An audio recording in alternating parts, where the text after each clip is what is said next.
ജനിച്ച നാട്ടിൽ ജീവിക്കാൻ പറ്റാതെ വന്നപ്പോഴാണ് സ്ത്രീകളും കുട്ടികളും ഉൾപ്പെടെയുള്ള മുതലമട നിവാസികൾ വൻകിട ക്വാറികൾക്കെതിരെ സമരം തുടങ്ങിയത്.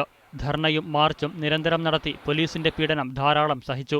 അവസാനമായി പഞ്ചായത്ത് ഓഫീസിന് മുന്നിൽ തുടങ്ങിയ നിരാഹാര സമരം 12ാം ദിവസത്തിലേക്ക് കടന്നു.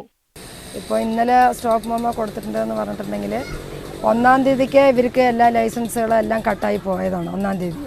അപ്പോൾ 1-ാം തീയതി തൊട്ടിട്ട് ഇന്നലെ വരെ 10-17 ദിവസം ശരിക്കും ഇവർ പ്രവർത്തിച്ചിട്ടുണ്ട്. മെറ്റലുകൾ എടുക്കുകയും അവിടെ പാറ പൊട്ടിക്കുകയും വണ്ടിയിൽ സാധനങ്ങൾ കടത്തും. ഇന്നലെ വരെയും ഞങ്ങളെ ഈ സമരക്കാർ ഞങ്ങളുടെ നാട്ടുകാരെ പറ്റിച്ചിരിക്കുക.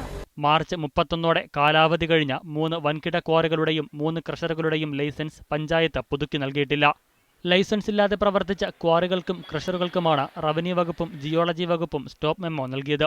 കോടതിയെ സമീപിച്ച് ലൈസൻസ് വാങ്ങുന്നതിനുള്ള എല്ലാ പഴുതും വെച്ചാണ് പഞ്ചായത്ത് ലൈസൻസ് പുതുക്കി നൽകിയതെന്നാണ് സമരസമിതി ആരോപിക്കുന്നത്. വൻകിട ക്വാറികളും ക്രഷറുകളും പ്രവർത്തനം അവസാനിപ്പിച്ച് മുതലമടയിൽ നിന്നും നാടുവിടും വരെ സമരം ചെയ്യാനാണ് ഇവരുടെ തീരുമാനം. മുതലമടയിൽ പരിസ്ഥിതി ആഘാത പഠനം നടത്തണം, ഇതിനായി സർക്കാർ പ്രത്യേക കമ്മീഷനെ നിയമിക്കണം തുടങ്ങിയവയാണ് സമരക്കാരുടെ പ്രധാന ആവശ്യങ്ങൾ. വർഷങ്ങളായി ജനങ്ങൾക്കുണ്ടായ എല്ലാ പ്രയാസങ്ങൾക്കും നഷ്ടപരിഹാരം വേണമെന്നും സമരക്കാർ ആവശ്യപ്പെടുന്നു.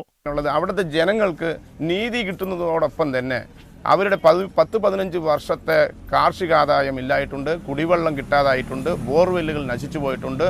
അതിനെല്ലാം വ്യക്തമായിട്ട് ഒരു നഷ്ടപരിഹാരവും അവരുടെ ജീവിതത്തിന് വേണ്ട മുന്നൊരുക്കങ്ങളും ഉണ്ടാക്കി കൊടുക്കണമെന്നാണ് ഈ സമരസമിതി പ്രവർത്തനം എന്ന നിലയ്ക്ക് ഞങ്ങൾക്കെല്ലാം പറയാനുള്ളത്. ശക്തമായ ജനകീയ സമ്മർദ്ദം മൂലമാണ് പഞ്ചായത്ത് അധികൃതർക്ക് ലൈസൻസ് പുതുക്കി നൽകാൻ സാധിക്കാതെ പോയത്. സാജിദ് അജ്മൽ, മീഡിയ 1, പാലക്കാട്.